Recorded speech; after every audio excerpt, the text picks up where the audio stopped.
Spoštovane gledalke in gledalci, mesec junij je mesec, ki je povezan z duhovništvom. Konec junija namreč naši škofje ob prazniku svetega Petra in Pavla posvečujejo novomašnike, nove duhovnike. V teh dneh nas spremlja veselje, da prejemamo nekaj novih mladih moči v cerkvi.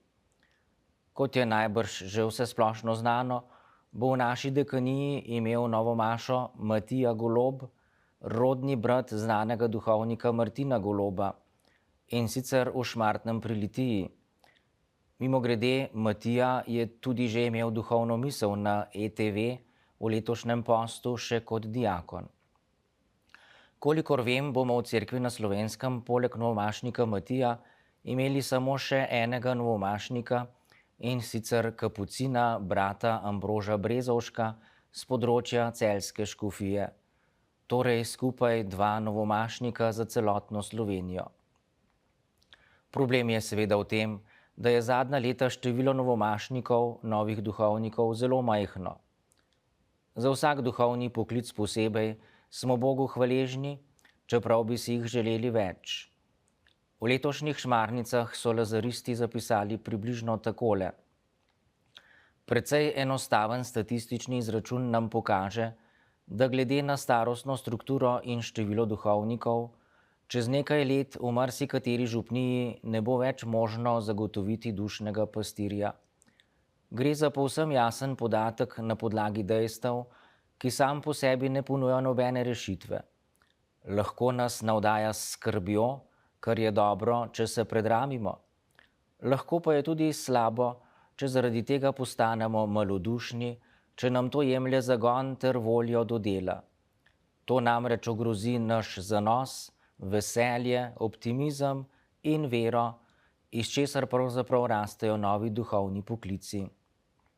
Tako je citat iz Šmarnic.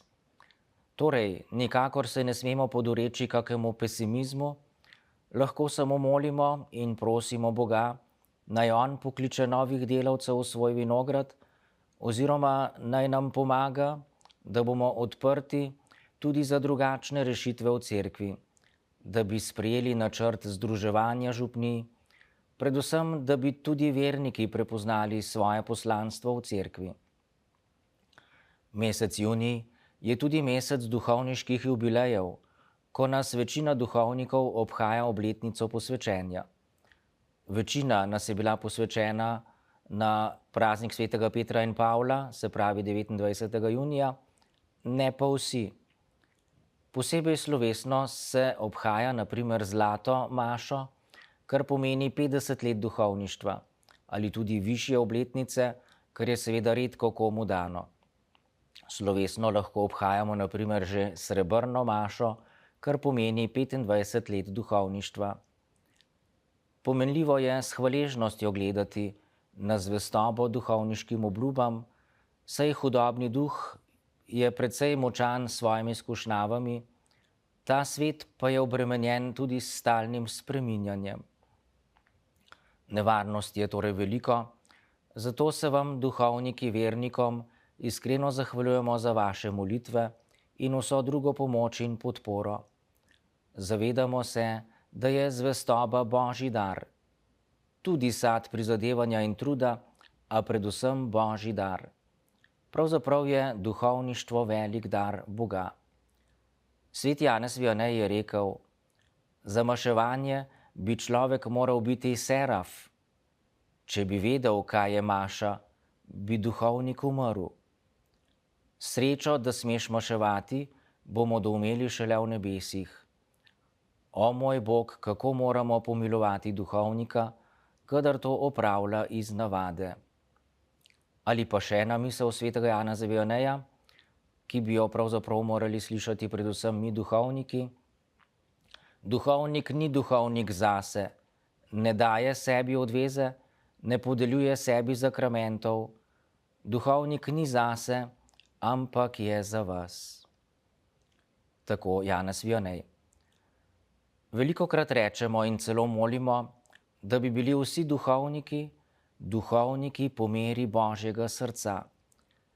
Ker je mesec junij posvečen Jezusovemu srcu, bi vam rad posredoval še nekaj misli o Jezusovem, pa tudi o Marijinem srcu.